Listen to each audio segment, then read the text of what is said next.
Sir काय सांगाल sir, ते मुंबईमध्ये जे फुटपाथवाले फेरीवाले त्यांचे धंदे बंद केल्यामुळे तुमच्या आपल्या एपीएमसी मार्केटमध्ये काय परिणाम झाला? नक्कीच परिणाम होतो.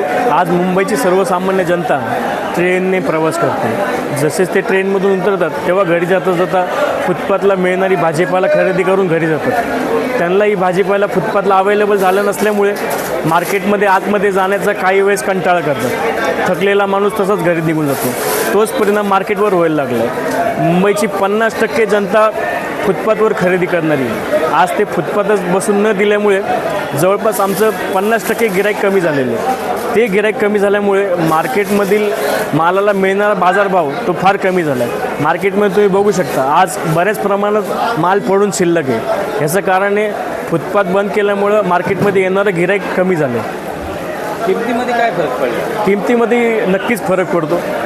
ज्या मालाला डिमांडच नसल्यामुळे त्याचं आपोआपच किंमत डाऊन होते आणि आम्हाला हा नाशवंत माल असल्यामुळे कुठल्याही भावात नुकसान करूनसुद्धा आम्हालाही विकावं लागतं.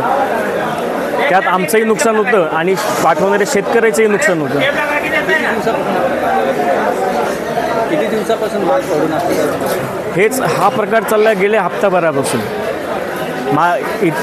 मुंबईत होणारे इलेक्शन जे काही आजपर्यंत चालू आहे घडामोडी, त्यामुळे फुटपाथवर बसणाऱ्या व्यापाऱ्यांचा फार परिणाम झालेला आहे.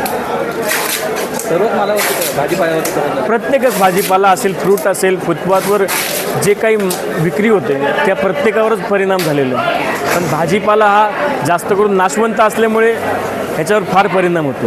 कारण हा माल रोजच्या रोज आम्हाला सेल करावा लागतो. हा आम्ही स्टोअर करून ठेवू शकत नाही. तुमचं नाव काय? माझं नाव विशाल मोरे.